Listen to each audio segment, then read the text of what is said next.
এই মুহূর্তে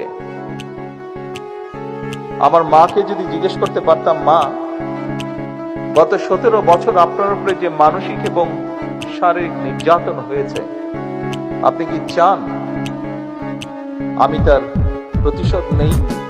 কারণ আমি যদি আমার মাকে জিজ্ঞেস করতাম যে আপনি কি চান আপনার সাথে যে অবিচার অন্যায় হয়েছে তার প্রতিশোধ আমি নেই, কারণ সেই প্রতিশোধ নেবার ক্ষমতা আল্লাহ রাব্বুল আলামিন আমাকে দিয়েছেন।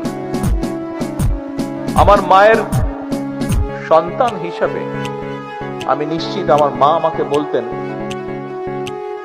তোমার দায়িত্ব দেশের সকলকে ঐক্যবদ্ধ করে সামনে এগিয়ে যাওয়া, দেশকে সামনে নিয়ে যাওয়া।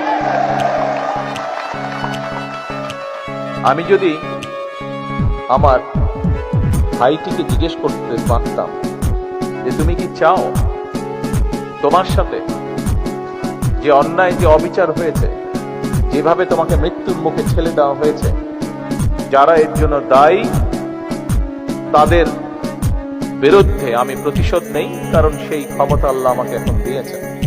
আমি নিশ্চিত দুভাই আমরা একসাথে বড় হয়েছি, তাকে আমি চিনি, তাকে আমি জানি, একই রক্ত আমাদের শরীরে প্রবাহিত। আমার ভাইটিও সেই একই উত্তর দিত, যে উত্তরটি আমার মা আমাকে দিতেন। প্রিয় ভাই বোনেরা,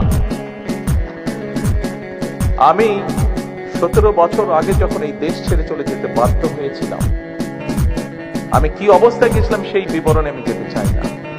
তবে যখন আমি চলে যাই তখন আমার বহু সহকর্মীকে আমি দেখে গিয়েছিলাম। 17 বছর পরে যখন দেশে ফিরে আসে সৌভাগ্য হয়েছে, আমি ফিরে এসে আমার অনেক সহকর্মীকে পাইনি। আমি জুলাই আন্দোলনের আগেও আমার বহু সহকর্মীকে দেখেছিলাম। ছাত্র দল সহ, আমার বিএনপি সহ আমার দলের বহু নেতাকর্মী, বহু সহকর্মীকে দেখেছিলাম, যাদেরকে 5ই আগস্টের পরে আমি আর পাইনি, কারণ তারা পৃথিবীতে নেই, তারা পৃথিবী চলে চলে গিয়েছে। আমি 17 বছর আগে যখন এই দেশ ছেড়ে চলে গিয়েছিলাম বাধ্য হয়ে, তখন আমার বহু সহকর্মীকে দেখে গিয়েছিলাম সুস্থ সবল এক তরুণ যুবক।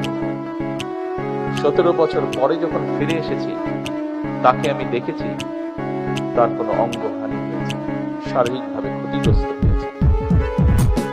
একই ঘটনা ঘটেছে 5ই আগস্টের আগে।